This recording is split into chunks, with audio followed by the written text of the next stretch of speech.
नमस्कार दोस्तों, मैं हूं रामेंद्र सिंह चौहान।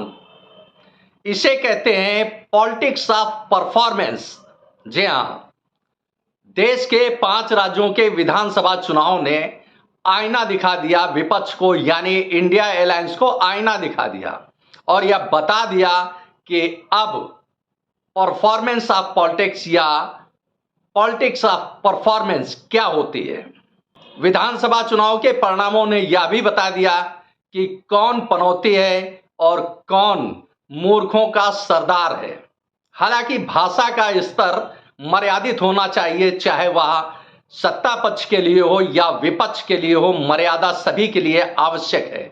लेकिन इतना जरूर है कि देश की आवाम अच्छे ढंग से समझती है कि पॉलिटिक्स ऑफ परफॉर्मेंस क्या है, किसे चुनना है और किसे घर बिठा देना है, यह देश की आवाम बहुत अच्छे ढंग से समझती है।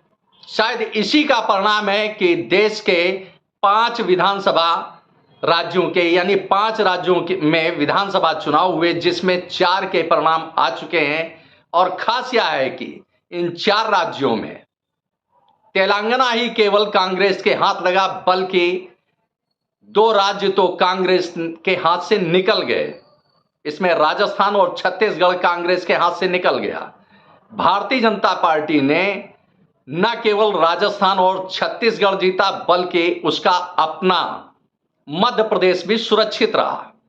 अब यूं कह सकते हैं कि मोदी है तो मुमकिन है, क्योंकि विधानसभा चुनाव यह देश के प्रधानमंत्री नरेंद्र मोदी के चेहरे पर चुनाव लड़े गए और देश की आवाम ने यह बता दिया कि वह पॉलिटिक्स ऑफ परफॉर्मेंस के साथ है, इंडिया अलायंस के साथ नहीं है, जिसके नित नए कारनामे खुलकर सामने आते रहते हैं। देश के 5 राज्यों में चुनाव हुए थे विधानसभा के। इनमें राजस्थान, मध्य प्रदेश, छत्तीसगढ़, तेलंगाना और मिजोरम। मिजोरम चूंकि ईसाई बाहुल्य प्रदेश है, लिहाजा ईसाइयों की मांग पर, चूंकि आज संडे है और संडे को ईसाइयों का चर्च जाना बेहद जरूरी और आवश्यक माना जाता है, उनके अपने धर्म के लिहाज से और उनकी अपनी सोच के लिहाज से। लिहाजा मिजोरम के बासिंदों ने चुनाव आयोग से आग्रह किया था, अनुरोध किया था कि रविवार को, यानी संडे को मिजोरम में मतगणना न कराई जाए। मिजोरम में कल, यानी सोमवार को, यानी मंडे को मतगणना होगी।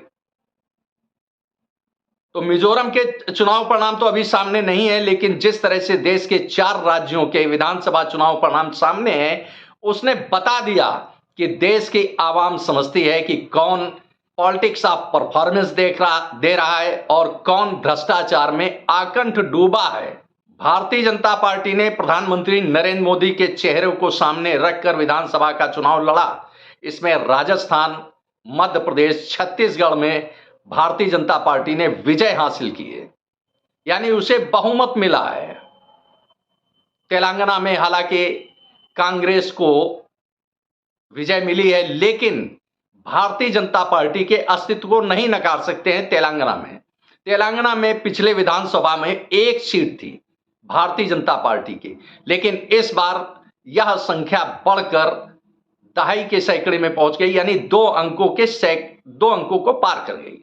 विधानसभा चुनाव परिणाम यह भी बताते हैं कि देश की आवाम किसके साथ है।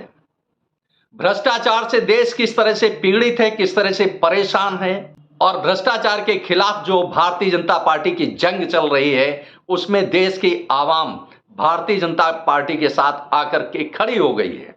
इंडिया अलायंस खासतौर से विपक्ष बराबर कह रहा था कि यह 5 राज्यों के विधानसभा चुनाव लोकसभा चुनाव का सेमीफाइनल है।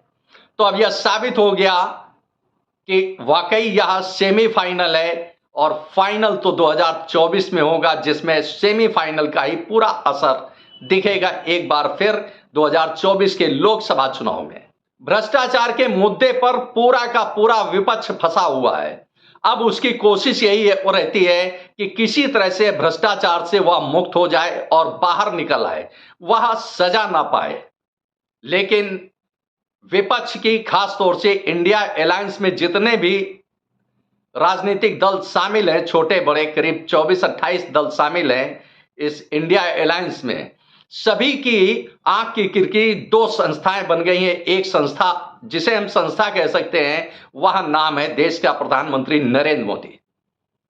अपने आप में एक संस्था के रूप में है देश के प्रधानमंत्री नरेंद्र मोदी। और दूसरी जो संवैधानिक संस्था है वह है प्रवर्तन निदेशालय, यानी इन्फोर्समेंट डायरेक्टरेट। यह दो संस्थाएं खास तौर से इंडिया अलायंस की आंखों की किरकिरी बन चुकी है। और ये शायद इसीलिए इंडिया अलायंस यह चाहता है कि किसी भी तरह से कुछ भी करना पड़े, अपनी यह किरकिरी वह हटा ले। लेकिन अब मुश्किल तो बड़ा दिख रहा है, क्योंकि मोदी है तो मुमकिन है। ना तो मोदी की सरकार को हटा पा रहे हैं और ना ईडी यानी प्रवर्तन निदेशालय यानी इन्फोर्समेंट डायरेक्टरेट को कमजोर कर पा रहे हैं। हालांकि विपक्ष यानी इंडिया अलायंस बार बार, चाहे वह अरविंद केजरीवाल हो या लालू प्रसाद यादव का परिवार हो या ममता बनर्जी की तृणमूल कांग्रेस हो, आए दिन सुप्रीम कोर्ट में खड़े रहते हैं और इस बात का तर्क देते हैं, इस बात की गुहार लगाते हैं कि प्रवर्तन निदेशालय को असीम शक्तियां दी जा रही हैं। असीम शक्तियां हैं जिसके कारण वह हमारे ऊपर दखल देता है, हमारे कामकाज में, हमारे कार्य व्यवहार में दखल देता है। जबकि हकीकत यह है कि प्रवर्तन निदेशालय ने जहां भी छापे मारे, वहां प्रवर्तन निदेशालय कुछ न कुछ भ्रष्टाचार का अंश लेकर सामने आया। अभी एक बड़ा मामला जो सीबीआई और प्रवर्तन निदेशालय दोनों के पास था, सोनिया गांधी राहुल गांधी के पार्टनरशिप की कंपनी, देश के पूर्व प्रधानमंत्री पंडित जवाहरलाल नेहरू ने 50,000 सहयोगियों यानी अंशधारकों के साथ लेकर एक अखबार निकाला था। इस अखबार का नाम था नेशनल हेराल्ड। इसमें 50,000 स्वतंत्रता संग्राम सेनानियों का योगदान था, अंशदान था।